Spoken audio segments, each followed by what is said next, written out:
GlastoFestFeed asks the Glastonbury Festival community, what's the best Glasto advice you would give a first-time Glasto-goer? Love the farm. Leave no trace. Take your cheap tent and equipment with you. This. Also, pay attention to what is prohibited and don't bring it. Nos. Chinese lanterns. Fireworks. Anything in glass bottles, etc. There's lots of walking. Wear what's comfortable. Explore and embrace the weird and wonderful. It's not all about the headliners. You probably won't get to see everyone you wanted to, but that's okay. Some of the best bits don't happen until the early hours. Stay awake for as long as you can, cause you don't want to miss a single minute of it. It's that good. And bring sunglasses.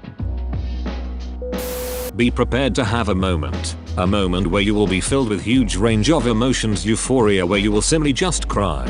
Embrace it. Push the tap for the person behind you. Big bottle with a large opening at the top. Also, if there is something you want to see, don't keep waiting for your mates. You'll never make it. Always bring wellies no matter what the weather says. Take more drugs with you than you think you need. You will run out, and get them tested. Don't worry about anything. Band clashes are irrelevant. If you get lost, you'll find a landmark eventually. Be nice to people and they will be nice to you. Explore. Don't just pitch up at the main stages and stay there all day. You'll miss so much. Take waterproofs. Hopefully you won't need them, but if it does rain, you'll be over the moon you have them. Use Clash Finder to plan out your festival, but don't try and plan too much. Go with the flow. Listen to what's going on the little stages as you pass them by, and remember that if it's muddy, it can literally take you an hour to get from one side of the site to the other. Always a bit contentious, but a decent pair of walking boots trumps wellies most years. Only had to resort to wellies in 2016. Put your wristband on your non-wiping hand. You don't need those extra pair of shorts. Put them back when packing, and you'll never eat that breakfast you intend to take. At some point during the festival, walk up to the Glastonbury sign without looking back, then when you reach the top, turn round and take it all in. Don't bother taking beer or cider, it's heavy and warm. Take spirits, avoid queues at the bar and buy soft drinks from an ice cream van. And go to the cider bus when you want a pint. Don't shower under the drinking water taps, you will be hated.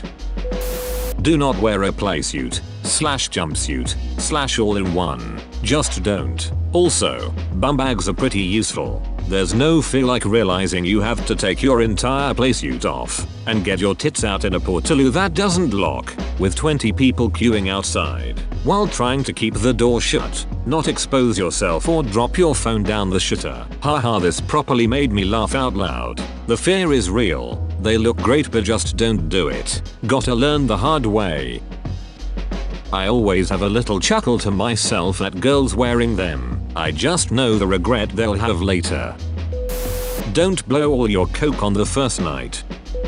You will have to queue for hours for a shower. Take a 5-liter water carrier, a large cup, sponge and shower next to your tent. The cold water is refreshing and will cure your hangover. Keep an open mind. Realize that there is more than just the big stages. You could find your next favorite act by being open to the smaller stages. Pack light, and we know where other than facilities provided. Putting your clothes in plastic bags inside your rucksack keeps them dry even if it pours with rain on the way in, and, if you're a bit OCD, like me, keeps things organized. Buy a good high-capacity external phone battery. Don't think that cheap trolley from Asda will do to carry all your stuff from car park, across fields, into the site, across more fields. The road to enlightenment is littered with broken trolleys. Buy a good one, or just carry what you can, and make 2 trips. Lend a bottle for peeing. Leave a bit of softener in bottle to avoid smells. Don't just stick to the pyramid and other stage. Get out to the far-flung places. Completely different and chill vibe. That's where you'll find the real heart of the festival. Block 9. Nothing else. use the lockup run by CND UK. They're free, although it's nice to leave a donation if you can afford it. Leave your spare cash, your house keys, anything of value that you don't want to carry. They also provide free loo paper so you don't need to bring your own. Glasto mud is really sticky and heavy. Wellies aren't great. Get decent boots or wellies with boot soles. Get some string, about a 1 meter, loop it through the toilet roll and tie the ends. Hang it over your neck for hands free. Helps on the long drop juggle. But mostly, don't worry about these bits. They are 0.5% of your Glastonbury experience. The rest is the bits to think about. Get there as early as you can, and leave as late as you can. Simply the best place on earth, so make the most of it. Even though it seems like the best value for money to hang out at the pyramid and explore, wandering around seeing the little things is much more fun than seeing that band you've heard it quite a bit, but don't actually like very much. Wear the right footwear, you walk miles, you stand up for hours and you want your feet to be good for dancing. Wear something that's gonna cut it. You can buy basically everything else on site, but if you don't turn up with comfy shoes that fit you properly, then you're screwed. True. I ended up damaging my Achilles last time round thanks to wellies and the Hill of Doom. Spent 6 weeks limping. Don't go to bed. The party really starts after the headliners. Work it, and then you get tons of crew bars that punters have no access, which means better and cheaper beer. Get lost and wander. You'll never see every band you planned on seeing, but that's okay. You'll stumble across something equally as magical. Flushing toilets are to the northeast of the pyramid stage, near the farmhouse. What? Is this a wind up? I've camped near there 3 times and did not know this. Nope. Hand on heart. Or at least that was the case when I went in 2013 and 2014. Porcelain loos which actually flushes. They've gone now. Looks like I managed to reply to the wrong reply. Thanks for the info. Damn. Sucks they've gone. Never mind. Compost toilets it is. I love the new compost toilets. They are usually a lot cleaner and they don't smell much at all. Yes, I'll always walk a little bit further for those. Only a little bit, mind.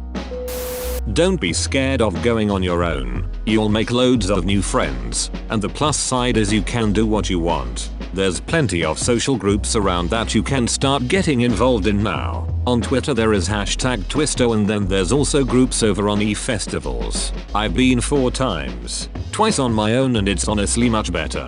Glastonbury is the kind of place you can make friends instantly. Agreed. I've been a couple of times with people, and whilst it's nice to have friends, it can be a bit much keeping everyone happy. Everyone experiences Glasto in their own way. Relax. Take a loo roll. Warm stuff to sleep in. Crossbody/bum bag. So much easier for negotiating long drops rather than a backpack. Don't bother trying to plan stages to watch. A timetable rarely works. Just go and enjoy it freely. Travel Johns. No one wants to use the long drop in the dark.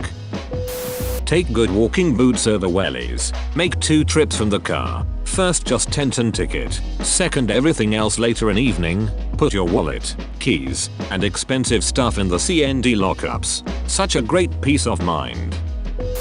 Take rubber gloves. It makes removing mud-caked wellies so much easier at the tent. I'm going to take this one. Great advice. It's a game changer, I promise you. You know that shaky leg welly dance you do, and standing on the toe to pull one off, and end up falling over. Well, never again. Good quality head torch, so you don't drop your phone in the long drops at night using it as a torch. Don't go, you won't like it. Give me your ticket instead. Always wear sun cream. Oh, you made it to the end? You're a Glasto savage. Got any Glasto advice? Go on then. Let us know in the comments below. And while you're at it, smash that like button and subscribe for more Glasto curated content. It's free, and that's a great price.